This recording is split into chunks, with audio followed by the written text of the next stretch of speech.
Hello and welcome everybody to Geek Tea Time. We are live for the first time. I have my tea. Do you have yours? I wait as if everyone's coming in. Grego, do you have your tea? Actually, no. I just got here late. We got stuck in traffic. I have a glass of ice water. And speaking of ice, Who else do we what got about here? what about DJ Glowing Ice coming Yes, What's loud out up? of St. Louis? he's got his bean tea. Hey, yeah, I've got a little bit of water here after I just guzzled it on down. So a little pre-tea. So there you go. I'm good. How Pre-tea, you there we guys go. doing? Who else do we got, Grego? Well, starting out in Canada and then headed down to St. Louis. How about if we go over to Alabama? Good Artist morning. Spider. Hello, sir. Hi, Terry. LaCroix. some And- cold sparkling water. Let's make this an international affair with a third country now headed over to England, none other than British author and historian Michael J. Herbert. Hello, Today is sir. very important. Welcome. I have no tea, by the way. Tea is for breakfast. That's it. To be fair, it is breakfast for me. So, I mean, I've got There you coffee, go. but it is breakfast for me. Yes. Sounds So, good. welcome, Mr. Michael Herbert. Welcome back to the first ever Geek Tea Time. Yes, We're here to have fun. You're here to join us on our first ever episode. We're so grateful to have you. Thank you. Thank you for inviting me. We're going to get started because I'm on a pretty hard time limit myself. I know you've got a bit of a limited time as well. So you've got something to talk about. Pathfinders in space. Yes. Okay. What is Pathfinders in space? So it's a TV series, 4 series that Malcolm Hulk and Eric Pace wrote for ATV, the independent television company. And these are collectively known as Pathfinders in Space and broadcast between April 1960 and March 1961. So basically 4 series in a year. You might like to compare that output with the amount of Doctor Who that we're getting at the moment. So in my talk, which I'll give now, I think, I'll look briefly at the notion of space travel in science fiction, have a quick look at some aspects of science fiction in British television in the 1950s, immediately preceding Pathfinders in Space, then discuss Pathfinders in Space itself, and finally look at the links between this series and Doctor Who. So, looking back at space travel in fiction, one of the earliest, and I was quite surprised to find this, is by Edgar Allan Poe, whom I'm sure our American friends know all about. He wrote a short story, The Unparalleled Adventures of One Hans Pfaall, written in 1835. And launching from Rotterdam, after murdering 3 men chasing him for money, Pfaall travels to the moon inside a balloon basket and lands in a lunar city whose inhabitants have no ears, incidentally. 5 years later, he sends a moon man 2 foot tall back to Earth in his balloon with a manuscript relating his voyage and offers to reveal his scientific secrets if they could arrange a full pardon for his past debts and presumably the 3 murders. They agree, but the messenger ascends back to the moon and they have no way of contacting Pfaall, and the story ends. So, in Jules Verne, much better known novels, From the Earth to the Moon and Around the Moon, published in 1865 and 1870, 3 members of the Baltimore Gun Club are launched into space inside a capsule fired from an enormous cannon constructed in Florida, of all places. After orbiting the moon, they don't actually land on it, because obviously they wouldn't be able to get back had they done so. They return to Earth. As I say, having read the novels, they're a bit boring, really. There's a huge amount of technical detail, coupled with descriptions of the life inside their luxurious capsule. More recently, in H.G. Wells' novel, the kind of father of science fiction, The First Men in the Moon, published in 1901, the scientist Cavor invents cavorite, a groundbreaking gravity-blocking substance. And Cavor is joined by Mr. Bedford, a businessman, inside a spherical spacecraft bound for the moon. And they land successfully and discover a city below the surface inhabited by insect-like creatures called selenites who take them prisoner.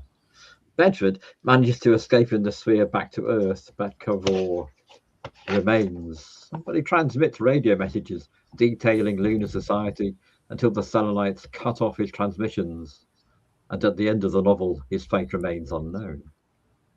So, in the early 20th century, the Russian scientist Tsiolkovsky pioneered the idea in theory of using rockets to get into space, positing a rocket with 2 stages, which sounds very familiar because that's eventually what happened.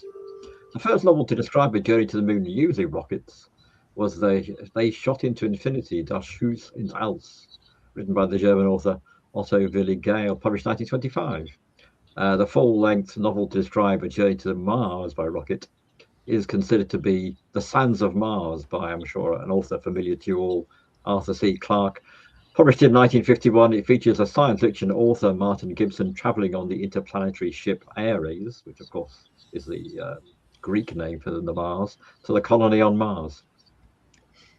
During the Second World War, real rockets, not just in science fiction, were developed by German scientists, and the V2 was launched against London from September 1944 to March 1945. Unlike its predecessor, the V1, which used a pulse jet engine, travelled at 300 miles and could be heard approaching, giving people on the ground some time to get to shelter if they were lucky. The V2 travelled at over 3,000 miles an hour and could not be heard, so it just came shooting down. Some 500 rockets landed, killing 3,000 people, and the final rocket landed on the 27th of March 1945, just a few weeks before the war ended, and killed 134 people. Incidentally, the V1 is featured in episode 3 of the Doctor Who serial, The Time Monster, broadcast in 1972 when the Master plucks one from the past. Oh, yeah, you got a little clip there to attack the unit convoy. So, after the Second World War, both Russians and Americans developed rockets. I mean, they both sort of got hold of the German scientists. There's a race into space, which the Russians won, launching the first satellite into space, the Sputnik, on the 4th of October 1957. So that's the kind of background in the 1950s to the emergence of Pathfinders in space, the idea of space travel becoming no longer a science fiction sort of theory, but a reality. So I'll just touch briefly on some science fiction stories on British television in the 1950s. So television started in Britain in November 1936 from a little studio to a smaller audience, regarded as by most as a curious novelty. The television service was suspended during the war, restarted the 7th of June 1946, but only a year later, some 14,000 licenses have been purchased. So again, it's a niche curiosity. The turning point for the popularity of television was the live broadcast of the coronation of the Queen Elizabeth, the late Queen Elizabeth, on the 2nd of June 1953, which led to a quantitative leap in the number of television sets being purchased, kick-starting television's relentless progress toward mass media and world domination. In September 1955, the BBC, the British Broadcasting Corporation, followed a challenge when independent television, funded by advertising, began broadcasting. By 1960, some 10 million licenses were being purchased each year, and the number kept on rising to the point where every household in the country owned a television set, and nowadays probably has 2 or 3. The first science fiction series on television was Stranger from Space, 1951-2, broadcast live as part of the BBC children's programming, followed the story of a crashed Martian boy. Other science fiction series for children were The Lost Planet in 1954, its sequel, Return to the Lost Planet, 1955, and Space School, 1956. Of course, this is the era when television was broadcast live, so I don't think many of these have actually survived to be able to watch. In 1953, the BBC broadcast The Quatermass Experiment, written by Nigel Neal, a pioneering science fiction series for adults, which attracted an audience of millions for its Saturday evening broadcast. This featured a British experimental rocket group led by Professor Quatermass, who sent a rocket into space with 3 astronauts. But when it returns, there's only 1 astronaut, Victor Caron, instead of 3. Caroon, has been infected by an organic organism in space and absorbed the other 2 astronauts. For instance, he can now speak German, which he couldn't before. The creature is a threat to the world if it reproduces. It's finally tracked down to Westminster Abbey, where Quatermass appeals to the human minds still left in the creature, and it destroys itself. And you can see the influence of this series in the Doctor Who serial, The Ambassador of Death, which Malcolm Hulke was brought in by Terrance Dicks to complete in 1970, although he isn't credited, and you get there the idea of the astronauts returning from a Mars probe. There were 2 sequels to his Quatermass in 55 and 59. In the second series, Professor Quatermass investigates mysterious meteors falling on Britain and discovers a covert alien invasion is underway. The aliens are taking over humans. In the final series, Quatermass in the Pit, a Martian spaceship is discovered during building work in London, buried for millions of years, part of a Martian invasion force. And again, both these sequels influenced Doctor Who in serials such as Spearhead in Space and The Demons. So, turning to Malcolm Hulke and Eric Pace, they began working together in the mid-1950s after meeting at an advertising agency. Both on the left, Malcolm was still a member of the Communist Party of Great Britain. Their first drama to be accepted was on the BBC, This Day in Fear, broadcast in July 58, which stars Patrick McGowan, by the way. After that, their work found a home with the ABC television company, producing plays for the Sunday evening drama series Armchair Theatre, whose producer was Sidney Newman, brought over from Canada to run this drama series. And Newman, who was keen on science fiction, then asked Malcolm and Eric to write a science fiction series aimed at children. The first one was Target Lunar, broadcast in April and May 1960. Filmed in Birmingham in studios, so this features a rocket research station preparing to launch a British space mission from Buchan Island, a remote Scottish isle. The journalist Conway Henderson is there to report on the mission. The head of the station is Professor Norman Wedgwood, whose children, Geoffrey, Valerie, and little Jimmy, have come to spend the holidays with him.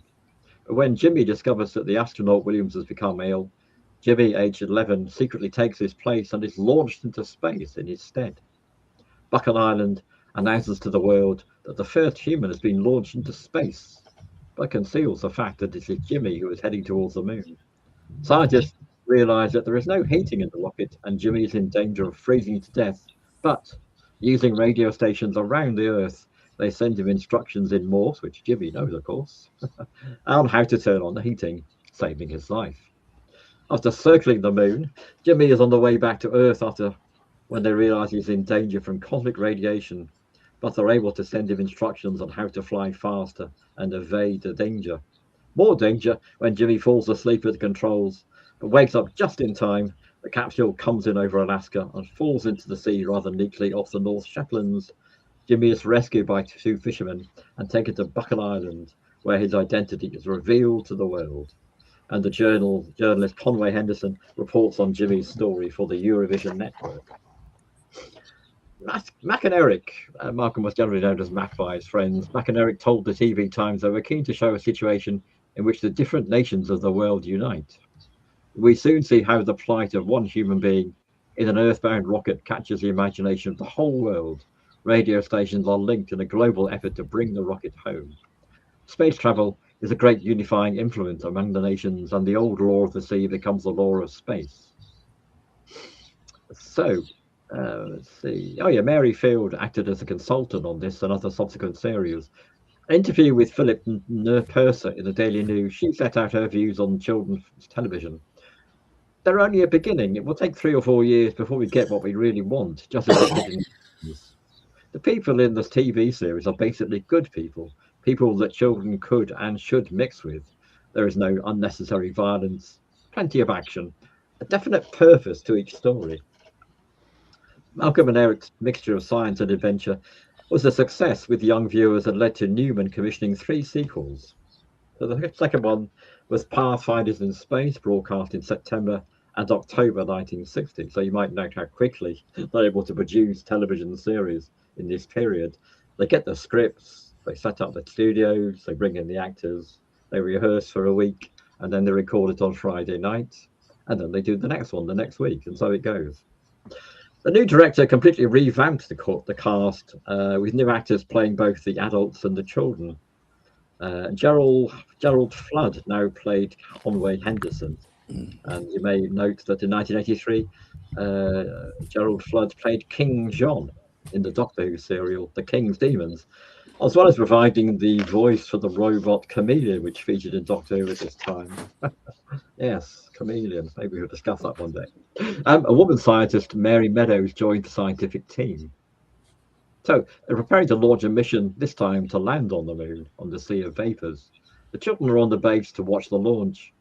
Conway Henderson arrives uninvited and quickly gleans from the children what is being planned. When Valerie asks what it's going to be like on the moon, Henderson replies, "Mountains higher than anything we've seen on Earth, arid deserts of dust, deep chasms, and absolute silence.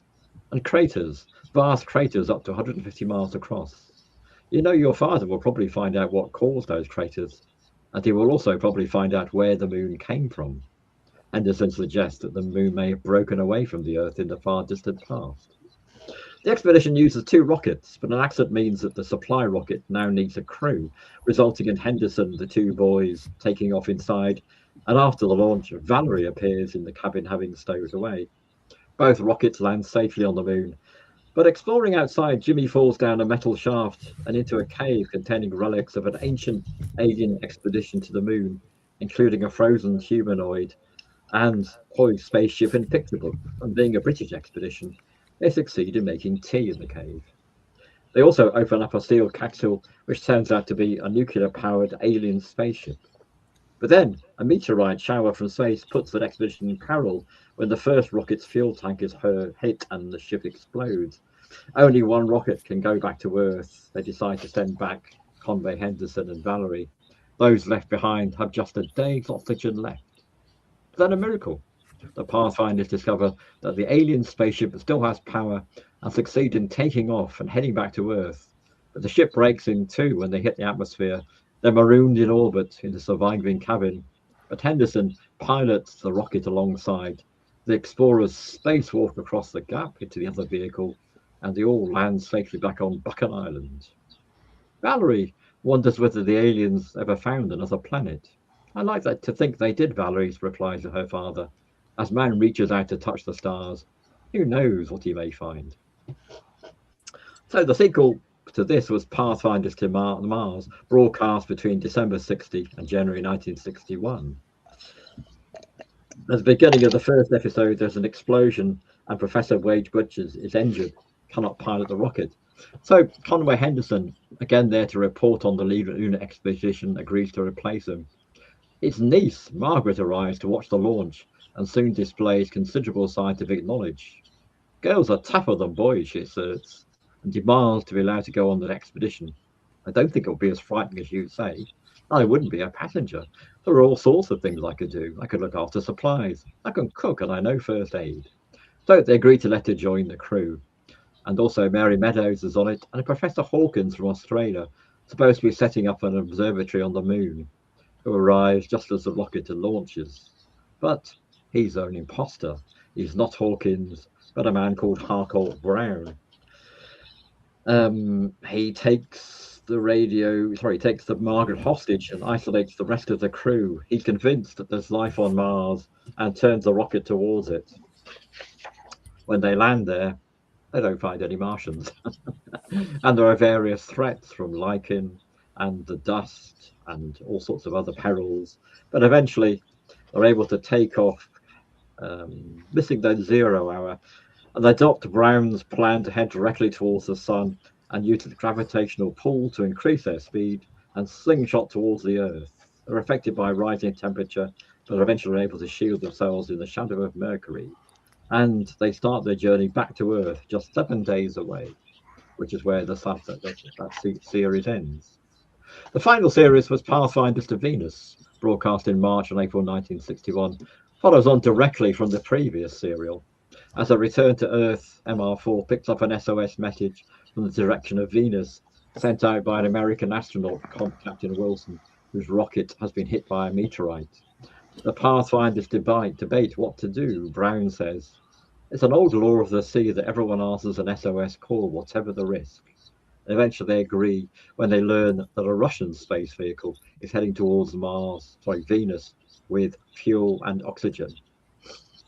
The children speculate what might be under the cloud that covers Venus, and Harcourt Brown suggests there might be beneath. With Mary Meadows will scorn on the notion. Landing, the Pathfinders discover that Venus possesses a breathable atmosphere that mirrors Earth's prehistoric past. The environment is treacherous jungle populated by carnivorous plants, pterodactyls, and roaming dinosaurs. They first face a series of hazards, including a giant reptile attack and a flesh-eating plant that nearly consumes Margaret's pet guinea pig. Become trapped in caves, but are befriended by a young Venusian girl named Kiki, who helps them escape. And they journey back towards the rocket. There's a fire. Mary Meadows falls dangerously ill from an alien insect bite, but they're able to make a natural antibiotic from rotting plants, which saves her. Brown makes a passionate speech to Kiki, even though she cannot understand him. So, little creature, don't you realize that now they've got here, others will follow, others who will exploit this planet and destroy your homes, but I'm not going to let them do it. Harcourt Brown tries to stop the rocket taking off back to Earth, but he's defeated by Henderson, and then they encounter a Russian expedition which has landed under Colonel Korolov. They provide the extra fuel needed for the MR4 to safely journey home. Wishing to protect the planet, Brown chooses to stay behind on Venus to look after Kiki and help her find her people, and the remaining crew successfully blast off and return to Earth. The character of Harcourt Brown, by the way, was played by George Coulouris, who worked with Orson Welles. He was in Citizen Kane, actually from Manchester. So, taken as a whole, the 4 serials are a skillful mixture of adventure. The Pathfinders are almost permanently in peril of one kind or another, whether from meteors, radiation, sandstorms, giant lichen or lava, or dinosaurs, and also science, with the viewers regularly provided with packets of information on numerous topics, whether it's the origin of the moon, mechanics of space exploration and travel, the possibility of life on other planets, and much else besides. But this is very much the kind of mission that Sidney Newman wants a science fiction series for children to attain. Malcolm and Eric clearly carried out a great deal of research, gathering both hard facts and speculative science to adorn their work, and also suggest that space exploration would be better served by cooperation rather than competition, when they show the world working together to save Jimmy in Target Luna and the Russians sending a rescue ship in Pathfinders in Venus. In the figure of Harcourt Brown, they create a nuanced character driven by an obsession who on several occasions betrays his fellow Pathfinders, a bit like Dr. Smith in Lost in Space, actually, I just thought of. But because of his passionate opposition to exploitation of Venus, takes a moral stand and remains on the planet. In a number of ways, Brown's storyline anticipates the theme of Mac's final series for Doctor Who, The Invasion of Dinosaurs, in which a number of scientists and politicians, disgusted by modern civilization and what they see as its greed and corruption, plan to return the Earth to a pre-industrial era using a machine called the Time Scoop. So Sidney Newman, after working for ATV, went off to work for the BBC beginning in 1963 and continued his interest in science fiction by commissioning and sort of inventing and coming up with the idea of Doctor Who, as it eventually became known. And one of the first people who was approached to write for Doctor Who was Malcolm Hulke. And you can see there the idea of a mixture of adventure and science in the early years was the sort of mission of Doctor Who. But obviously, as time went on, and particularly with the popularity of the Daleks, kind of derail that, and the kind of scientific bit was kind of downgraded in favor of confrontation with various alien threats, the Daleks, the Cybermen, the Mechanoids, by the time they came back, I think, the whole series of other sort of steel monsters in the 1960s. And Malcolm Hulke obviously was involved in a number of series in the 1960s in Doctor Who, and again in 1970s. So I think you can see a sort of, in some sense, Pathfinders in Space was almost like a kind of rehearsal for Doctor Who, trying out the idea of how you combine both scientific knowledge and exploration and adventure, and make it something that the children will watch and enjoy, but also sometimes be scared by as well. Also, just finally about Hamlet, the hamster who survives all these adventures. And when I was researching the book, I came across a talk I think it was, that Malcolm gave to a writers group, and he said to them, when you're writing for children, make sure you look after the animals. You know, if the ship sinks, rescue the ship's cat, because children get very upset if there's danger to animals. Which is why Hamlet the hamster managed to sort of survive till the end of Pathfinders in Space and return triumphantly back to Earth. So I think that's enough from me. And let's share our views and thoughts. Well, I might be the only person who's ever watched the whole of Pathfinders in Space. Unfortunately, the first series isn't available, but the three successive series have been put out on DVD, and I've got them up here somewhere.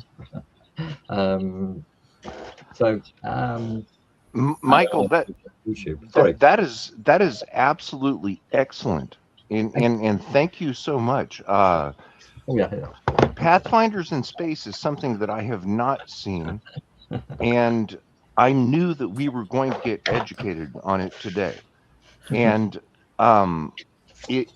what it leaves me wondering, with this starting in 1960, 3 years before Doctor Who first aired in 1963, it seems like a predecessor to Doctor Who. And when I think of Doctor Who spin-offs or what have you, it makes me think of Blake's Seven, and with with the shaky sets and the awesome music that can never be replicated. Would you say that Pathfinders in Space is a predecessor to Doctor Who? Yes, I mean, because obviously partly because Sidney Newman was involved in both, and obviously it's like having commissioned and being involved in Pathfinders in Space, he could see the possibility of something aimed at children, which wasn't just adventure, but what made them think about space exploration, science, possibility of life on other planets and what it might be. But as I said, that kind of mission statement was a bit derailed by the popularity of the Daleks. And because they're only meant to be, they were killed off at the end. I've just been watching it again, and they're killed off at the end when the Thals and the Doctor Who and his companions break into the control room and attack the Daleks, cut off their power, they die. But there was such a wave of popularity, an obsession with the Daleks, which has let's see, how old was I? About 9. An obsession which I shared. They brought them back the following year when they invaded the Earth, which kind of takes the series to a whole new level, really. Quite a grim series, actually. The second Dalek adventure set on Earth, with the way that people are being sort of forced labour, and I mean, these are quite tough. In some sense, the Pathfinders in Space is fairly, there's no real danger. There's sort of danger, but there's no real unpleasant threat or violence. Whereas Doctor Who, I think from the start, it's quite a surprising amount of violence. I mentioned George Coulouris playing Arpitan in the Keys of Marinus, and he's kind of stabbed somebody in the first episode. So there's quite a lot of violence in Doctor Who, which I don't recall ever bothering me really, or my parents actually. I mean, they never complained about the violence or the threat. But yeah, I think it is very much sort of in some sense a sort of predecessor to Doctor Who when you look at it from now. Okay. And also, I suppose they borrowed quite a lot from the Quatermass serials, which I recommend if you've not seen them. The surviving ones. There's not much left of the first one, but the second, and also they were turned to films, so there's quite a lot of influence there. Also, A for Andromeda, which is a kind of half-forgotten series about an alien signal from space, which allows them to create a computer and then create life on Earth. Okay. Let me hand this back to the host, Paparazzo. Why don't we go around the panel and ask questions of Mr. Herbert about Pathfinders in Space? Okay, Michael, thank you. But first, let me ask you about this right here. You've mentioned Malcolm Hulke multiple times. I have this book right here. Things are not always what they seem. You are the biographer of Malcolm Hulk. Is that correct, sir? yes, yes, I am. I admit it. So okay, so you admit it. What drove you to the point of becoming the biographer Hmm. of Malcolm Hulk? Um, well, I've been sort of involved in writing and researching history for quite a long time, particularly sort of left-wing history or radical history, history of working class organisations like trade unions, chartists, and also history of radical women suffragettes, and so on. And I became aware, and I've also been a long-term Doctor Who fan since '63. So discovered that Malcolm Hulke had written for Doctor Who, and then I discovered that he'd been in the Communist Party. So I started to investigate his story, really, which took quite a long time. Didn't find out a great deal for quite a long time. But during COVID, I was able to do a lot more research in the newspapers and eventually make contact with people, his nephew, and other people who'd known him in the 1970s. So I was able to put together what I thought was an interesting story about this. He didn't come from a traditional writing background. Never went to university. I mean, particularly the BBC, but television has tended to be dominated by graduates, even more so now, I think. But he came from a completely different background. Um, Worked in advertising, as did Terence Dix. And they worked together on the Avengers in the early '60s. Terence rented a room in Malcolm's house in Hampstead. That's how they got to know each other. So I thought it was an interesting story. And he died quite young in 1979. So he was only in his 50s. But I thought his writing for Doctor Who was very interesting, and then discovered he'd written other things, the Avengers and Pathfinders, armchair theatre. Actually, there is one surviving armchair theatre he wrote called The Criminals, which I recommend. I'll send a link to Greg, he can circulate, which a group of businessmen are kind of hijacked by a criminal who forces them to help him rob a bank. He says he's got their wives held up by his colleagues at home. Actually, it's a lie. The criminal is played by Stanley Baker, who's a very, very charismatic Welsh actor. So it's an interesting way of sort of how these respectable businessmen suddenly find themselves turned into criminals. And I suppose Malcolm and Eric's idea is that in a situation we can all become criminals and betray each other. It's interesting that you would mention having never gone to college, because it's my understanding that you are the only person on the face of this planet that ever taught Doctor Who as a college course. Could you elaborate on that, please, sir? Yeah, I've been digging around in my biography, Greg. Yes, it was about 10 years ago, I think. It's a small college in South Manchester, Stockport. A Catholic college, Aquinas, although I'm not a Catholic, but they have evening classes. And when I discovered they were still running evening classes, which is quite hard to find nowadays. It's all accountancy and banking and pottery and hairdressing. I suggested, initially I did a history course and then suggested doing a Doctor Who course. So I only ran for one term, but everyone on it knew almost as much about Doctor Who as I did. But it was kind of enjoyable. I mean, I gave a bit of an introduction. It kind of did it in I think I did it in 12, 10. I think I might have done it in 10 episodes. 10. That's right. Yeah, each time we did a Doctor, and then we watched an episode and then discussed it. Okay. So that was it. Yeah. So I don't think anybody's ever done it. Probably incorporated. It's probably university courses who do science fiction as part. There are various. There's a couple of places around America which do science fiction courses at university. Yeah, but not specifically to Doctor Who. No. So you have that feather in your hat. What about this right here? Tell us about this book. I have this right here. Oh, you got it. Oh, good. That's good. Yes. Yeah. So I'd like to Thank thanks you Greg very for much. So Greg did the kind of clever stuff with the photos on the front because No. I those- didn't do anything. AI did something about it anyway. So I'm involved, as I say, studying working class, trade unionism, that kind of thing.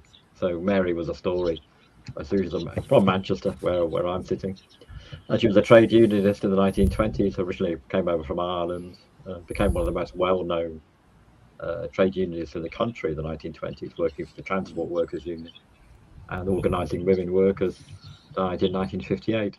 So myself and Mihana become aware of her and decided to research her story and produce a book about it, which we finally did. So I think it looks Okay. quite good. Those photos, despite Greg's It was, wanting to disassociate himself. man, it was all AI. Here's Yes. the original photo, and who is she? That's Mary Quayle. Okay, And and that's then about 1920. here's an AI pass to bring it to Yeah, life. okay. Yeah. Anything we can do, I think we could do it in reverse, couldn't you? Like turn this all black. We could turn the whole show. That'd be interesting. You could next time, Greg, do the whole show in black and white. That's a good idea. And who is this? And that's Mary as well. So that's 1925 when she was in the Soviet Union. She spent 4 months leading a trade union delegation around half the country, well, a small part of the country actually. But, And there we go. there you go. So magic. I mean, obviously you're guessing what colours. Presumably AI tries to work out what colours are popular in the particular time period. Yeah. That's her in 1935. Okay. And here she is in 2026. My camera's a little messed up. I just see a sliver of me, so I'm like,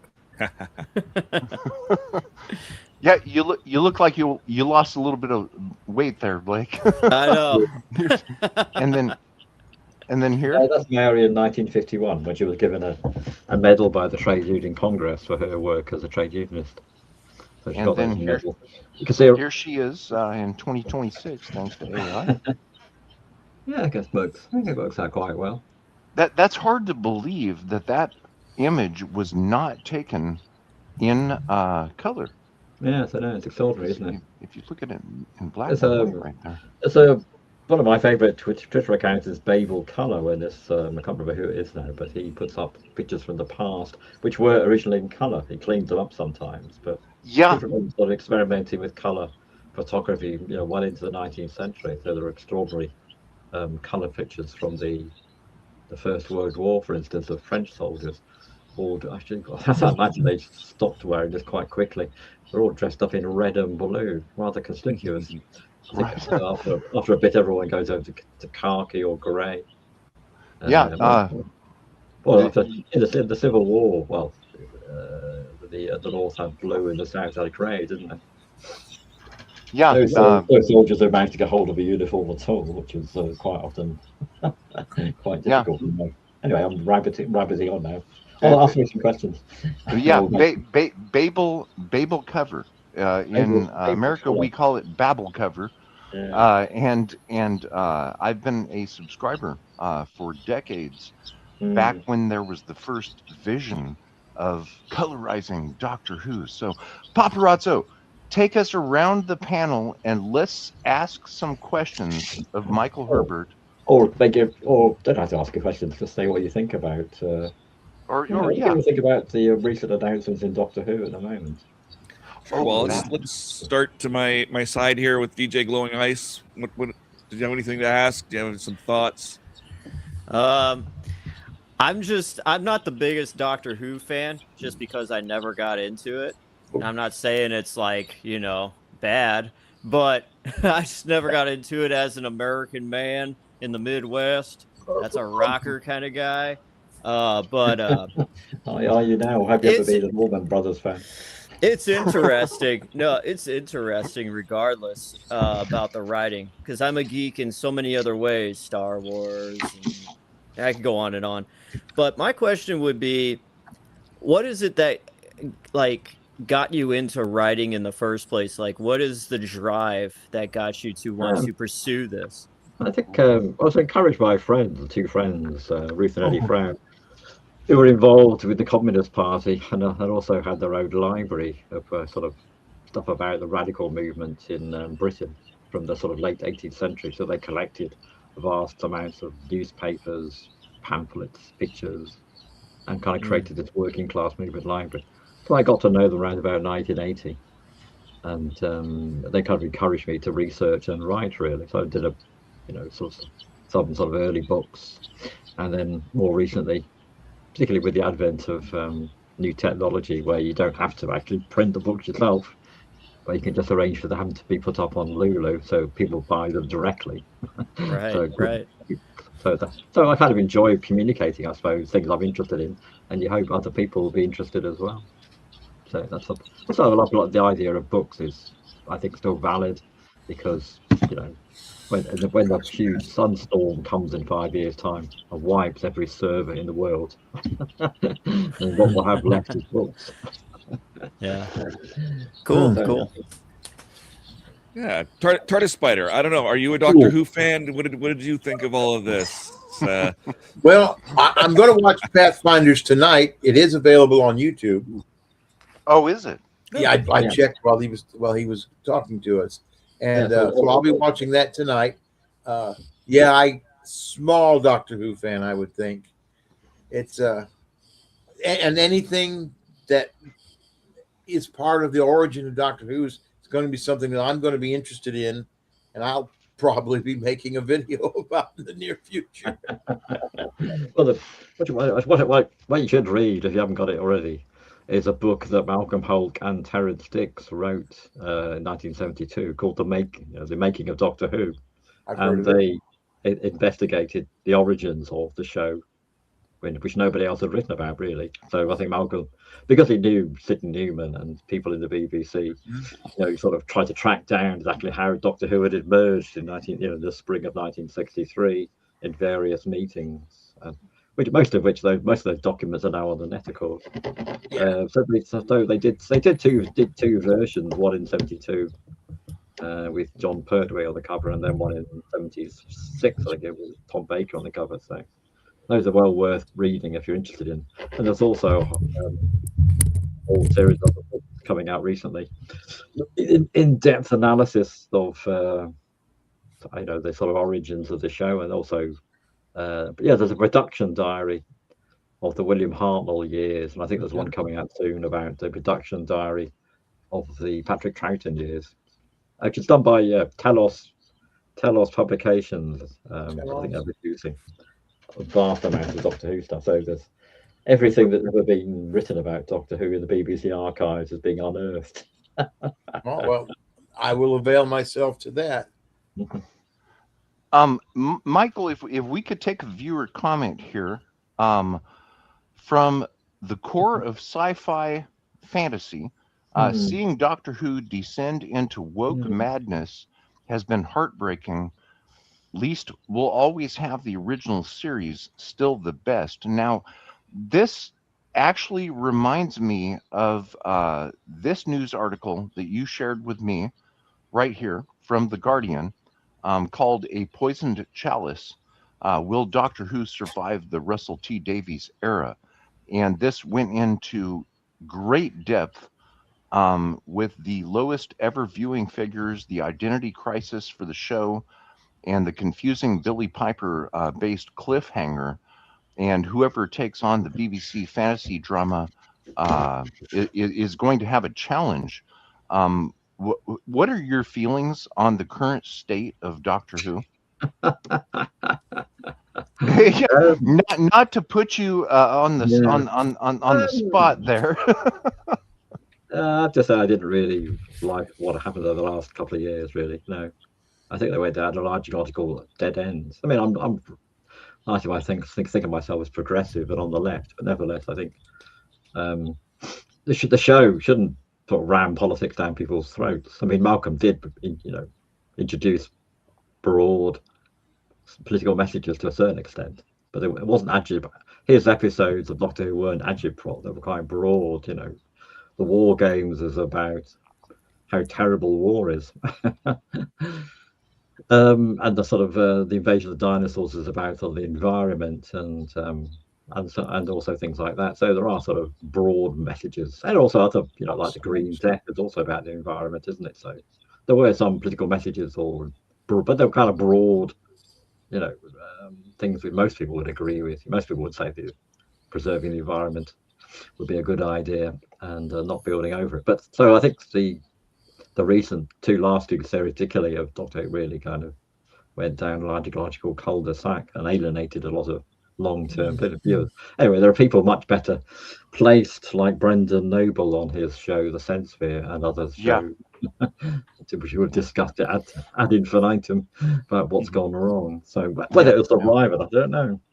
Some sense, if it didn't come back, I would be sad, but I still, at heart, I'm a kind of classic series guy, really. So that's what I watched when I was a child, from 63 onwards.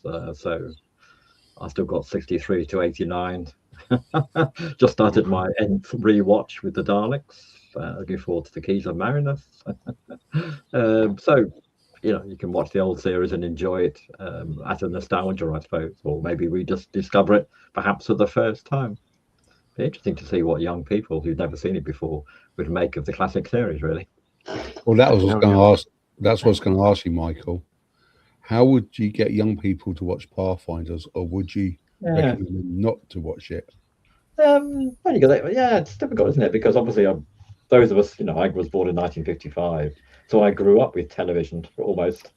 It was a new thing when I was young, so it was always there. We used to watch with Mother, and then there was all the American series, Fall Feather Falls, my favourite Martian, Mr. Ed, the Clampets. So we kind of grew up with both British and American television in black and white, and when it was in 405 lines. So in some sense, because I grew up with it, even though I'm used to modern television, I'm quite happy to watch the old stuff and accept it as it is. But whether you can get people to make that kind of jump and watch, I suppose people watch old films, don't they? If they're well made from the 1930s, so people still enjoy Charlie Chaplin. I do anyway, and Buster Keaton, and other sort of periods. Maybe, I don't know. Be interesting. What do people think? Well, we've lost our host. Right. Paparazzo is out. He had a hard deadline of 11:55. So, Candyman. Yes. You are now the host, sir. Okay, I've just got jumped in the hotspots. I think Blake. Did you say, Blake, you're about leaving as well? Oh, yeah, I got to do some grocery shopping. Yeah, so. I think I have to go actually. Greg, do you ever get your children to watch old Doctor Who, or is it too much for them? Michael, I'm sorry, I can't hear anything. Greg, do you ever get your children to watch old? Hear Greg. Oh yeah, definitely, and they like it. But it actually puts them to sleep, and I think that it's due to the music of the era. So Blake, DJ Glowing Ice, my good friend in St. Louis, what in the world have you been up to today? Can you hear me, guys? yeah, we can hear you. Oh, okay, because I'm kind of confused. I hear some people silent. Okay. What's going on with me today? Well, I woke up this morning, checked Facebook of all things, which I usually never do. I took a video of these flowers called ditch lilies that are in the front part of my lawn. And I've been sharing stuff on Facebook more. I've been migrating more out besides YouTube, posting my content everywhere else. So I'm trying to grow on Facebook now. So I put up this short little video of like 50 seconds of showing these ditch lilies. They're pretty. I mean, they bloom in the morning and then at night they close back up. It's kind of nice, like day lilies, I think they call them. So I shared that, and I got all these people from a totally different demographic that isn't fans of my usual content. I have all these women in their 50s and 60s commenting, liking, and loving, which is totally not my demographic. But I'm like, hey, hell yeah, drive some engagement to the channel. I appreciate it. So I did that.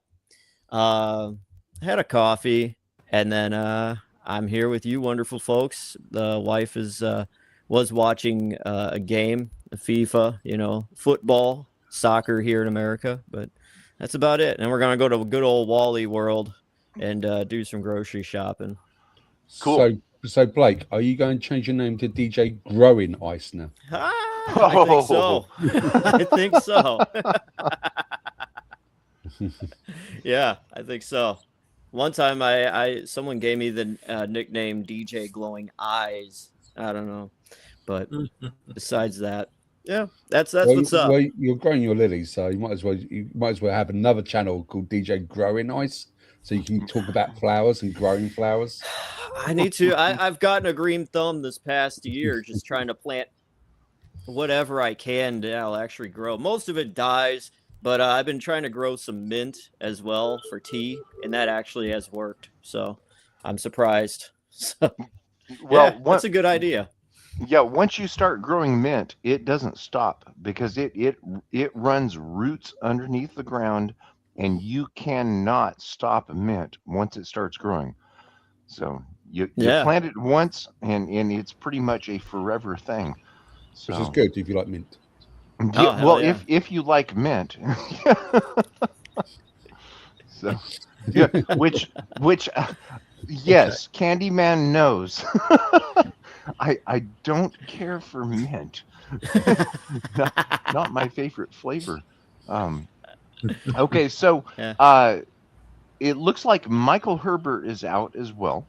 Paparazzo had another engagement, and it's just us.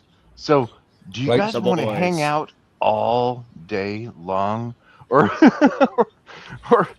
or should we wrap it up? What do you think, Candyman? I think Blake wants to go shopping, grocery, or I think he's been told to go grocery shopping. Oh yeah, I think he's been told. Okay, see, that's the thing. I picked up on that. He's been told to go shopping. So yeah. Okay.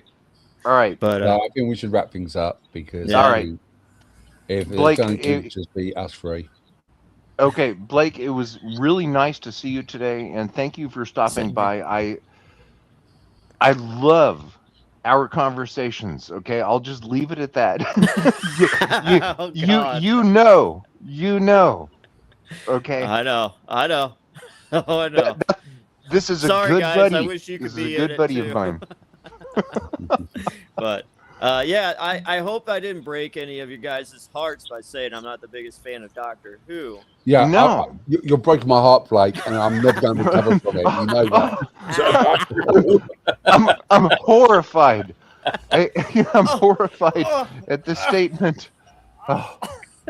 I think that came out wrong. I never watched Doctor Who, so I it's not like I watched it and I said no. But this is a good time while it's off air to catch up and start with Doctor Who. Yeah. So you've got no excuse now, Blake. Or watch TARDIS Spider and learn all about it. Yeah, I need to get started. Base level. Yeah. But Blake, are you subscribed to Terry's channel, TARDIS Spider, down there in Alabama? Way down south. I don't think so. Way down south. Yeah, I don't think so. I need to check that out. He has videos that are coming out. What is it? Saturdays. Wednesdays and Saturdays, and they're very short, and they're very compressed. How would you describe it, Terry? I'm wanting to say. I want to give you a reason to watch Doctor Who. I'll take a subject or story, a list. Remember that terrible movie, The Master of Disguise, a couple of years ago? Sounds familiar. Yeah. Well, yeah. The original two masters wore disguises often, so I talk about the disguises, and that's how I get you into that. I'm doing I did one on reused robots. There's a story called what is it? Where Jamie and Zoe encounter robots in a white void, but the Doctor Who didn't create the robots. They borrowed them from another TV series. So we talked about that. That video was very popular on my channel. It did very, very well. I just Cool. talked about reasons to watch Doctor Who. I want you to have fun with Doctor Who. I try to find a subject. The horror of Fang Rock. I did that last week, and I took it as a newspaper article, and I read the newspaper article about what they discovered after the horror of Fang Rock. It's And I that was go through the list. I just keep looking for things positive to say about Doctor Who. Never anything negative. I don't talk about. Of course, I don't talk about New Who very much at all, truthfully. But I won't say anything negative because I want you to watch the show. Yeah. So I just Yeah. keep looking for good, fun things. Or you can catch me in cosplay. I do cosplay events in the area. We take things. We visited a covered bridge. My wife had never seen a covered bridge last winter. And I went down it as you wouldn't know who they are. The Whispermen are a character from Doctor Who. And they're just Victorian era costume, but a white head. And I'm coming down that bridge in this with a faceless head in my costume. And I filmed it in black and white. It was quite fun. Sounds awesome regardless. Yeah. I like to have fun. That's really what Doctor Who's been in my life for over 40 years. I'm heading up to Canby, Indiana again this winter for another visit to Who North America. So if you're over near Indianapolis, there is the Doctor Who store and museum. No, okay. And Terry, your video on the horror of Fang Rock, well, actually, it's not the horror, it's just called Horror of Fang Rock. That's the very first episode of Doctor Who that I ever watched. Mm-hmm. And I watched it on PBS, I think it was KTEH, San Jose, California, one night, looking in my dad's TV Guide, paper mailed magazine. Heaven forbid that thing should be late. It had to arrive in the mail on Monday, or my dad was going to drive to the post office and get it anyway, because that was the only way that you could tell what was on television. And Doctor Who was listed as British science fiction, and I was tired of watching Star Trek because I had seen Star Trek so many times in syndication that I had all of the lines memorized. And then Horror of Fang Rock. See, that's where Blake needs to start. He needs to start with something like that. Okay. Horror of Fang Rock, where you have everybody dies. Yeah, you have this beautiful woman that is screaming, and then slaps another woman that is screaming, which it was hilarious. I thought that Tom Baker was a comedian, and Philip Morris, a person that just posted on X yesterday, who's responsible for finding a lot of the missing episodes, mentioned the fact that Tom Baker considered his role to be a comedian in some respect, and I always thought that he was a comedian, but Blake, you're missing out. And TARDIS Spider, listen, Terry, what we're going to do is put a link down below in the description to your channel. Thank you. And I am highly suggesting everybody check out his channel. It's great. It is absolutely awesome content twice per week. We're adding Space 1999. I do a Blake's 7 video once a month also. But my viewers, I asked them what they would like me to add. Red Dwarf for Space 1999. And I'm thinking of just doing more content on the 60s sci-fi programs. So I'll probably have a Pathfinders video before too long, because I will watch it probably tonight. But Terry, Red Dwarf's not 1960s, 1980s. I know, 88. Good point. Well, it was on our Saturday night Britcoms on PBS, And my daughter asked me a few years ago, "You let us watch this when we were little?" Yeah. Have you seen Big Red deal. Dwarf, DJ? No. Oh, It's hilarious. Oh, he's a virgin. He well, we, the Through first and thing you through. need to know we've is got so much stuff continuity to does show not him. matter. Be gentle. All right, guys. I got to go. Thank you so much for having me. See you later, Appreciate Blake. it. All right, Blake. Yep. Take it Take easy, care, guys. man. Cheers, Yep. brother. Peace out. Peace, love, dove. All right, Candy Man. Where to go Yeah. from here, sir? Well, it depends. Do you want to discuss what you think the future is Doctor Who, or do you want to call it a night? It's totally up to you because this show I- does not have a host. It has no owner. It is decentralized. It is non-hierarchical. So, This Terry, show is for fun. what would you like to talk about? Would you want to talk, or would you like to go? It's your choice. We can I'm talk a gonna give little you- bit about the future, but I just see there's nothing in the future Ah, for the next 5 or 6 years. okay. Ooh. I'm getting a little feed on my Facebook Mm-hmm. about this new fan film. It's done in AI Right. called Battle Doctor. Okay. Have you guys come across it yet? No. No. Like I said, it's only coming on my theme, and this guy's created, or girl, whoever it is, a Doctor Who fan-based AI generated thing called Battle Doctor. I'll see if I can find it. Well, you film too, don't you? But yeah, I film with Johnny Hugh Entertainments. Yeah, Which you the find- unit stuff you do. Yeah, we do a little bit of unit stuff and Time Lords and stuff like that. If you go to either Johnny Hugh Entertainment's Facebook page or YouTube channel, you can find it.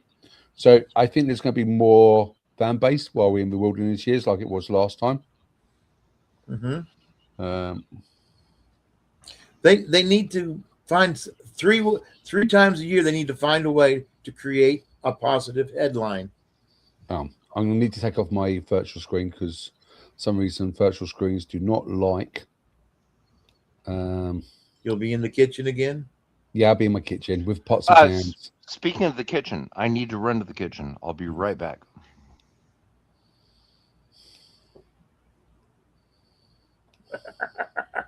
There you go. that's good. There's my pots and pans and my refrigerator and the spice rack.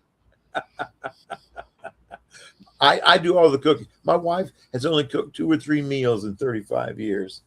So, Battle Doctor Who.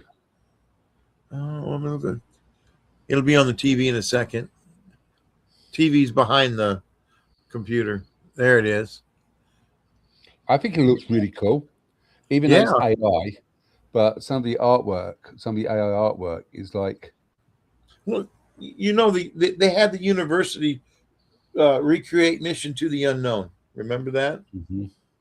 I think that they should take some scripts. There are film schools out there in the UK. Recreate some lost stories. Okay, Make so them this stick is- to the script, but recreate some lost stories.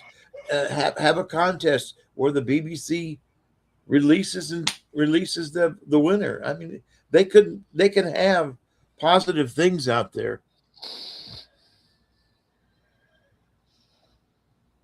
And that's all. And well, I like the black leather. Now, is she the doctor? yeah. Okay. Well, what do you think? I always thought that Jodie and Shooty should have been reversed. I always thought that a black doctor would have worked before a woman doctor. I don't know. I felt I'm It not a would've been big. so jarring. I think Jodie as an actress is good. Mm-hmm. Jodie as the Doctor, I felt like she was a secondary or elementary school science supply teacher Okay. rather than the Doctor. What she did for Doctor Who, amazing. Because it made girls and women dressed like Doctor Who, which I give kudos and respect for that. I've seen them. My personal view, there's one time when I thought she was almost acting like the Doctor, Mm-hmm. which was in the episodes Demons of Punjab, Okay. where something happens. Well, I'm not spoiling it, so you guys need to watch I this. haven't seen it. You haven't seen it? No. Okay, there's I'm one. not gonna pay for. I'd have to pay for it, and I'm not gonna get a channel for one show. Yeah, that's fine. There's a situation where she knows she can't. There's a fixed point of time, Mhm. and she can't change it, because if she Right. changes that fixed point of time, everything goes. But then you hear something like a gunfire in the background as she's walking away. Oh. Yeah, I think outside of the Timeless Children, I know about it. I haven't seen it. I think that her Doctor will look better through time outside of the Timeless Children arc. Yeah, I don't know about Shooty's Doctor, because they were hammering an agenda very hard, and I think they were still trying to tell stories and not educate us in her era. there's one episode which I think Shooty Gatwa. A lot of people don't like it, but I absolutely love this episode. That's called Boom, Mm-hmm. where Well, I cosplay as Shooty Gatwa. yeah, go for it. The blue suit and Lux. Yeah, I saw that and fell in love with it. I wanted it. Went into a men's clothing store, and it was on the end cap. So I bought it, and then I wore it to church. And we're shaking hands as we go out, and he looks at me and goes, "That's a spring suit." But and the day that when Lux debuted, I actually wore it to a Comic-Con here. that's But cool. it's his suit. Yeah, I don't object to. The messaging was just my problem. Yeah, that's fine. And again, there's nothing on Disney Plus I want to watch. Yeah, So Yeah, I'm not same going to here. subscribe to a channel just to watch one show. But I own everything else, like all of us do. yeah. So this was the thing I was showing Terry while he was away, Grego. And whoever runs the Battle Doctor, total respect. So that is the show on Facebook. That's one of the images. Thank you. See, I think a woman doctor can work. I really do. Well, it's proved. Yeah. True. The Fugitive Doctor, prove it. Oh, she There you looked go. like the doctor. I mean, she Okay. she had the presence. The present when what's her name? Joe Martin walked in the room. She had that presence that the doctor needs.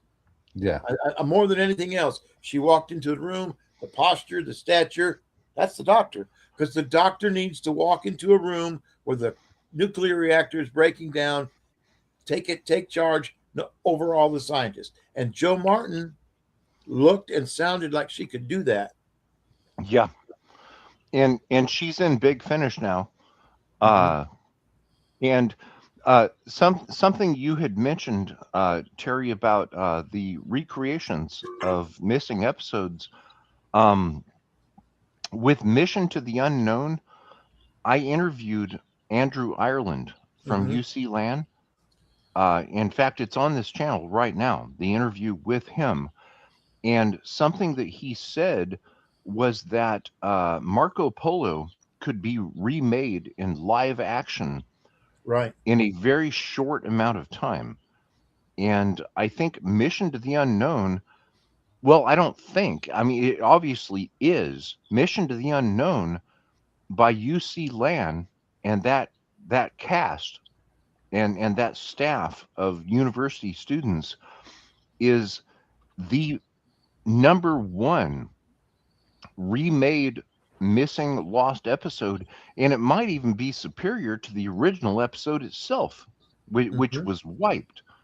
And Andrew Ireland told me specifically in that interview that Marco Polo could be remade in live action in a very short amount of time. Do you think that there's anything wrong with doing something like that?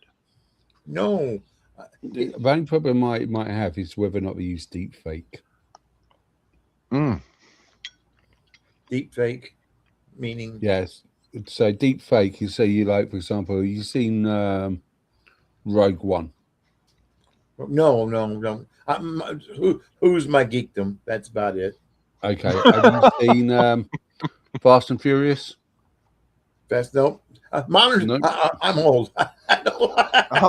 Oh no, Terry, you haven't seen Fast and Furious? Come on, man. There's about 20 of them now. There's a Fast and Furious Right. back in the 50s. I hate to tell you that. There really is. Yeah, there was. No. Explosion movies aren't my thing. No, that's fine. But basically, a deep fake is where you get another actor Mm-hmm. and they CGI the original actor over top of them. Right. So when they did Rogue One, General Tarkin was overlaid with another. Didn't they recreate Peter Cushing? Yes. Is that who you're talking about? Yeah. I did see the original Star Wars movies in the theater. That was a grand summer. I was in the Army when that came out.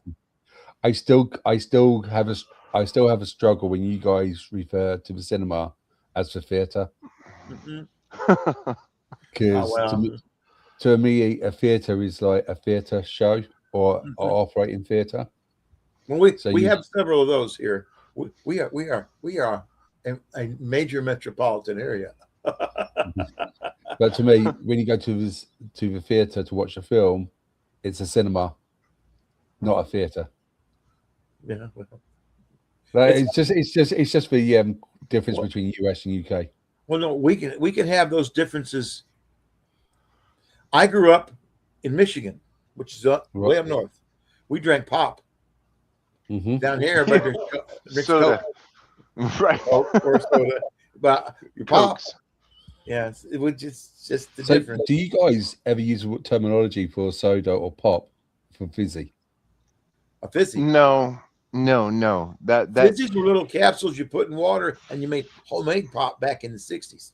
Well, that's what we call anything which is soda or pop. We call it a fizzy drink. Ah, no, we don't, Mark.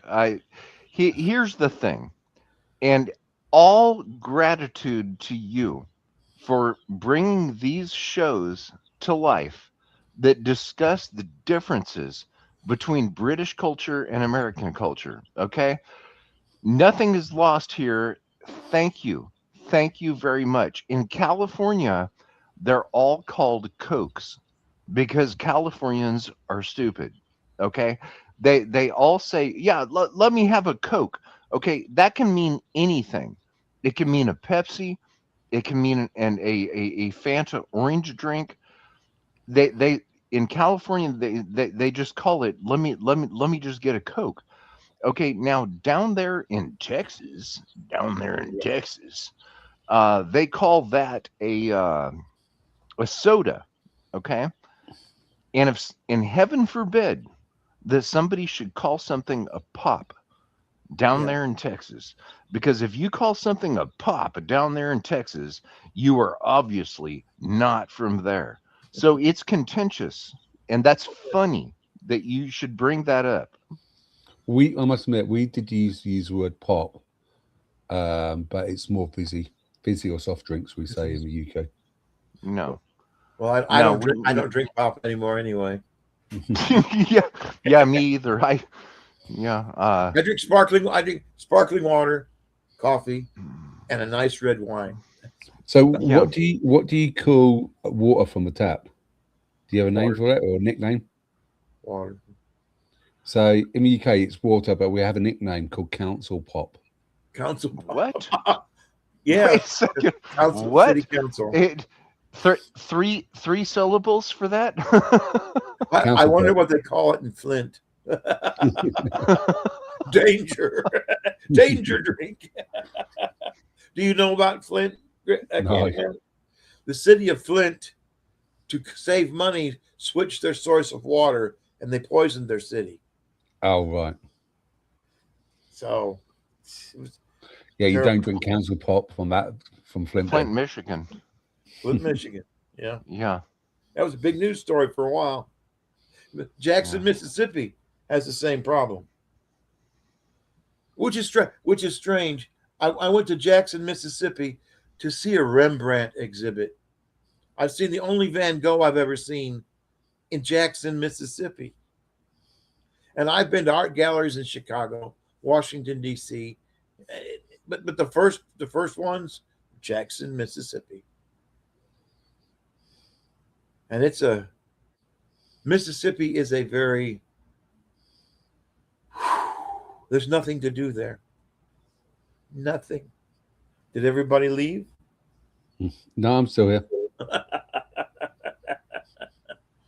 That's our neighboring state. Alabama has its pitfalls, but we look down at Mississippi. Fair It enough. is bad. There's just no industry at all. Nothing. Right. I think what we should do, wrap up the show for tonight. Yeah. Yes. Yeah. Okay. Let's do I'm going that. to eat lunch. So, what do you guys think about the current state of Doctor Who? Wilderness Part 2. Yes, it's 5 to 10 years. I may never see another new episode of Doctor Who. Okay, Terry, you sound like you're talking like me with age. Well, I'm and 68, so 10 years, 78. You know, that would be wonderful, but I don't plan on it. yeah. Well, I'm not sure you guys know, but BBC Charter's up for a review. Mm-hmm. Yeah, and that's actually something I wanted to ask you, Mark, Mhm. because I don't know if you recall me stating this. Last year, I already knew that Doctor Who would not be back until at least 2028, and I'll tell why right now. Somebody that has been on one of these programs before, who is a writer for BBC, told me specifically that there was a freeze on writers for Doctor Who until 2028. And I don't want to be more specific than that, Mhm. but I did say that Doctor Who will not be back until at least 2028 because they put a freeze on the hiring of writers and creatives until 2028, and they did that last October of 2025. Which would make sense. Yeah. And they could go Because- cheaper. They really could. No, it's not about cheaper. The problem, which is what happened, is the BBC Charter tells basically it's a contract between the BBC and the UK government. Mm-hmm. You can go to BBC website, type or just Google the BBC Charter, and it will explain everything to it. But one of the major things which is going on about the BBC Charter is how it gets funded. The licensing. Yes. And so BBC in the UK gets paid by the public with a TV license fee, Right. which is about 180 a year per household. Mm-hmm. Okay. And how many However- channels is that? Fun? Right, this is quite interesting. It's technically only for the BBC. So back in when it first started, it was just for the BBC channel. Right. Then BBC Two came out. Right. Okay. And then Colour TV came out. And so you had two licenses, one license for black and white TV and one license for colour TV. Okay. It's a tag. Okay. Yes, this is tax. This is how the thing works. Then people realize if I don't watch BBC, I don't have to pay for my TV license. Right. So they decided, right, I'm not watching BBC, I'm just watching TV channels like ITV, Channel 4, Channel 5, Right. instead of BBC. Then but BBC changed it to any live TV. Well, yeah, that's a tax. Okay. Then, okay, people have now gone, well, I don't watch live TV, I stream everything. Right. Right. Which I do. That's what I do. Okay. So people go, well, I don't watch BBC, I just stream everything. So what people are saying counts in the licensing. Yeah, because we're not watching live TV anymore. We're just watching streaming stuff. The biggest channel that the UK watch at the moment, do you know what channel it is? No. YouTube. Oh, well, that's what Oh. I watch YouTube and BritBox. Okay. So guess what BBC have now just done in the last 6 Gonna months? tax YouTube. Jeez. They've now put their content from the BBC on YouTube. So if you're watching BBC content, you still need to pay for your TV license. Good Lord. But their TV, well, in the past, like I said, I watch BritBox. Okay, I love Shakespeare. I just watched one, Death Valley. Mm-hmm. I love Shakespeare and Hathaway, New Tricks. Jonathan Creek. I just watched Campion with Peter Davis. I love the old Saturday night was British TV on PBS. Doctor Who. I started there. I got hooked on all the, Are You Being Served? Keeping Up Appearances, Red Dwarf. I watch all of them. I know it's what they call a Marmite thing. I like Mrs. Brown's Boys. Yeah, that's fine. I mean, it's a But trip. the problem we've got now is because everyone's basically saying we don't really want to pay for BBC anymore because we got Netflix, we got Amazon. Why should we be made forced to pay? Yeah. Okay. So the whole charter may need to get rewritten. Because if the charter gets rewritten, the charter ends at December 31st, 2026. So BBC could just technically disappear, right? So the government could say, we're not funding you anymore. Is how much control over your news does the government have? Officially, shouldn't have any at all. Right. Okay. The BBC should act impartial. Right. Should. But should. Inverted commas underlined. Well, while the government doesn't control our news, but the media corporations do. Right, and they have bad picked bias. different networks have picked different sides. Yeah. I mean, we don't need to get into debate who's with what, and what stories they'll cover. Yeah. And it's I get that's why I watch YouTube, because I can pick and choose from this and this and that and this. But you imagine if your government turned around to you and said, right, if you watch YouTube, you now have to pay for your TV license. Oh no, yeah, I mean, and I'm a cheapskate anyway, believe me. And it's like almost 200 quid, 180 quid a year. That's why we got rid of cable, was I couldn't afford, Yeah. When I started streaming 15 years ago, there was just a couple pay channels and everything else was free. Yeah. And now it's the other way around. I can't watch is a lot of live sports. And I do subscribe to a few channels, so I get some. I mean, if I cared, I could watch the World Cup. Yeah. Don't care. No, I'm not my game. It's not. Being I live in Alabama, I'm a college football fan. Alabama. Sorry, guys. I just got a grocery delivery, and it took way longer than expected. What's for supper? We're making stir-fried asparagus Oh, with beef. I So like So, asparagus.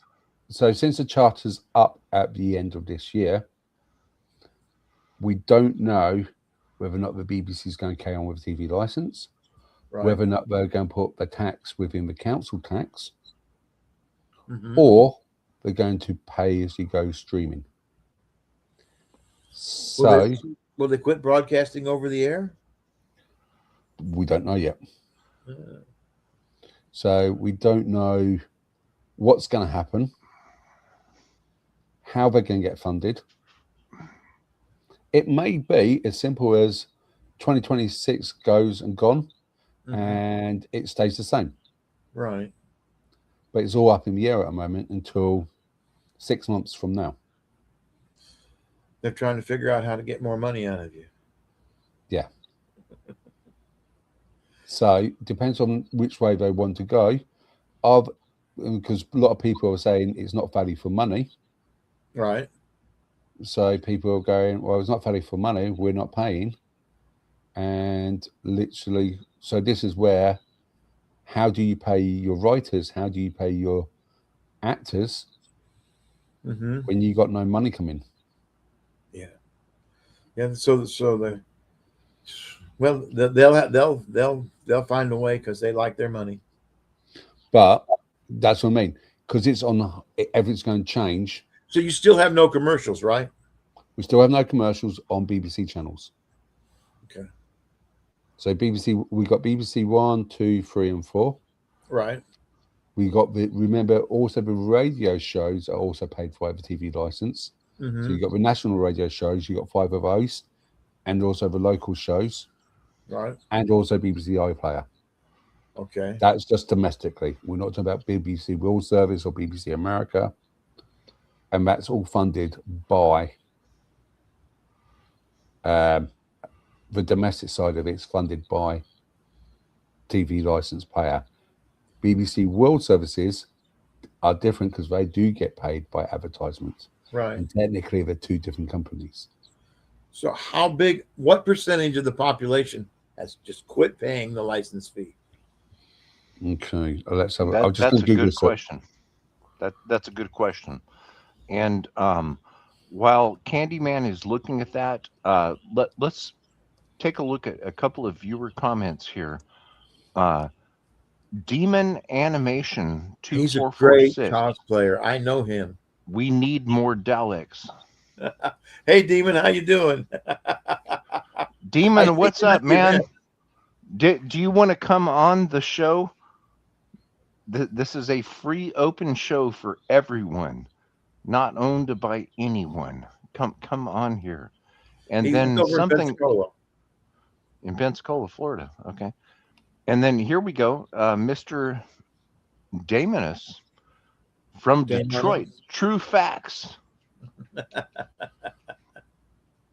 Got to chime in from Detroit there. Hey, I've been to Detroit a lot of times growing up. Shout out to Florida and Detroit, guys. Hey, thank you for watching. Make sure you're subscribed. There will be another episode of Geek Tea Time coming in June. Well, actually, this is June. What, July? Yeah, I think maybe next month. This may be once per month or twice per month. I don't know. We don't know what we're doing here. I did figure out how to get. I am streaming this on my channel. I did figure that out. For me, that's a major technical thing. Okay, I want you guys to have a awesome. guess how much the BBC lost in money value for TV license. Trillions. Well, what did I don't know how much they make a year without it. Over 100 million pounds. 1.1 billion. Billion. That's what they lost. I'll send you the link. This is from London Broadcast. So this is London side of it. I'll send you the link. What's England's population? Ballpark. Yes, good question. I think it's 8 billion or no. No, not billion. It's not billion. I see the link. I'll look at that when we get done talking. Or I can show it actually. 69 million. 69 million. Okay. So California's got near that, don't they? No. Yeah, and they're all in Los Angeles, stuck in traffic. I almost got. If I had stayed in the service, I would have gone to San Francisco, the Presidio in San Francisco for my Oh, next the duty station. Presidio. This Yeah. back in '78. I was in a military intelligence. Oh my God. Yeah, it was grand. What? I worked in the SSO, and we Terry. Oh my God. Are you serious? No, we live like well in two places. from the Presidio. Yeah, Yeah, just west of the Presidio. that would have been my next. I was in a small unit of 250 people, and we operated secure facilities for highly sensitive material. Foot thick floors, walls, and ceilings. You had to get through 2 or 3 locked doors to get to us, and armed guards. It was grand. It kept me out of the real army. Well, yeah. I never pulled. I was exempt from all duty the whole time I was in. That's But cool.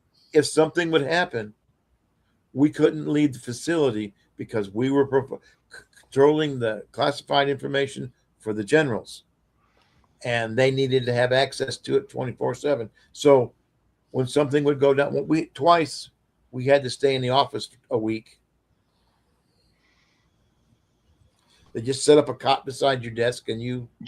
Yeah. Sit in the office for a week, which actually means just No shower. lounge around on Baker Beach, right?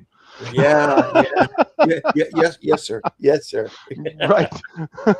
It was. I got lucky. I was clearable. So Right. instead of going to Fort Polk, Louisiana, I ended up at Fort Meade, and I've been to NSA many, many, many times. National Security Agency. Awesome. Yeah, they had the best food. Hey, you know what, Terry? Thinking about when is episode number 2 of Geek Tea Time going to happen? Why don't you host it? No. Let me get more comfortable. This is, I've only done about 5 or 6 of these at all. Right. And I want to get a different camera. This one's terrible. It looks fine. It looks faded to me compared to everyone else's. I've got other cameras. They just have terrible microphones. It's mainly the light with me. My camera's a standard 1080p laptop That's camera. what this is. Yeah, and it's the background with me. I actually tripped over the Asian wall background Right. and destroyed 2 pieces of it because I had it standing up and tripped over the thing and just like totally busted 2 of the panels. So now I have to have 2 pieces back behind me. Mhm. The things with production. Well, I lost my studio. I had till the children moved back. One of the children moved back home. So my studio became a bedroom. I mean, all my Doctor Who memorabilia is boxed up. Several of my TARDISes. I mean, I would just have to walk in. I'm sorry there, Terry. Packing up your Doctor Who memorabilia so your child can live back in that room? No. No. The Doctor Who stuff merchandise stays, and if you want to stay in the bedroom, you've got to deal with that. Otherwise, you've got to go to the garage. They pay rent. They pay rent. The garage. My wife twice a year would get me an amazing mystery box with the Doctor Who merchandise. And I've made videos of opening those, but I've got boxes, and I just have no place to put it anymore. And same with my baseball memorabilia. I have no place for it. But I do have a few things here in the living room. I've got the 4-foot TARDIS over here. Right. Anyway, let's wrap things up for tonight. Okay, yeah. Okay. Let's wrap it up here. Going back to Michael Herbert, he just published this book right here. To her, the trade union movement was her life, and here's the cover of that book right there. I am extremely honored to have played a role in the creation of the cover of this book, taking these pictures right here, which I didn't do anything. I don't claim any credit, which is why I asked him not to credit me, because I used AI in order to colorize the images here. And as we saw with Michael Herbert, he's very passionate about what he writes about, and he's obviously a Doctor Who fan because he wrote the biography for Malcolm Hulke. So I think this has been a absolutely wonderful day, and let's keep Geek Tea Time going just for fun. Yeah. You know, Next nobody month owns early? this show. Yeah, nobody owns this show. It is decentralized and non-hierarchical, which means that nobody is better than anybody else. It's for fun. But you two are better than me. What? I said you two are better than me. I'm just as God. lonely British. You know guy. the Robin Hood stuff. That was my favorite show, by the way. That was my favorite show. Was And it? I still sing the Robin Hood song while I'm working away. Can you sing it now? Can you sing it now? What? Can Robin you do me a Hood, favor? Robin Hood, riding through the glen. Robin Hood, with his band of Merry men. Feared by the bad, loved by the good. Robin Hood. That's enough. Right. Since you got BritBox, can you have a look for Robin and Sherwood? The new one. No, the 1984 one. That's new to me. Okay. When I think of the old one, I think Richard Green, which I have on DVD. My kids loved it when in the early ones where they're rescuing Robin Hood from the scaffolding, and somebody's whispering, "Jump on the horse, jump on the horse." My kids get a kick out of that. But yeah, no, seriously, have a look at the 1984 Robin and Sherwood. Okay. I think I've seen a little of that one. that's classic British drama. Mm-hmm. It's very, Which I love. which is very gothic and fantasy based. And the person who wrote it called Is Richard that the one with Carpenter. Mary Tam? Pardon? Is that the one with Mary Tam? No, Mary. the one with Judy Trott, Michael Prade, Jason Connery. Sean Connery's son? Yeah. Okay. All right, I better let you wind this up. Every time you try to wind it up, I start something. Yeah. Let's. Okay, so Terry, where can we find you? At TARDIS Spider on YouTube. On Facebook, I'm Terry Price. And TARDIS Spider is also on Instagram, thanks to Greg. And Greg, where can we find you? Here or in my kitchen with the sandwich. I'm going there next. And Okay. and Mark, where can we find you? You can find me here. You can find me at the Legend of the Traveling TARDIS. You can also find me on my Instagram account, which is cyborgt100 _cosplay. Here's a question. This is a British thing, and if you haven't tried it, you should. Do you put crisps in your sandwiches? Yes. No, but I've seen it, and I want to try it. That's an absolute yes. I did it yesterday. It was in fact, I thought I had a bag of them right here. There's a Doritos spicy ranch. Okay, see, I'm speaking your language now. Ranch. Right. It's a Doritos spicy ranch, and I made a tuna salad sandwich, and I used the ranch Doritos chips. So that would have to be a solid yes, sir. I am dieting again, so no. It's a You can terrible always- thing. You can always skip one thing. Anyway, Oh, thanks okay, for- so Fine at this is how we end the show right here. You guys, thank you so much for participating. Because there has been a little bit of a void in fun, and hopefully this fills that. And everyone is welcome on Geek Tea Time, always. And you know, it's just for fun. Candyman, do you have any last words of wisdom before I click this red button? be kind, be happy, and just be yourself.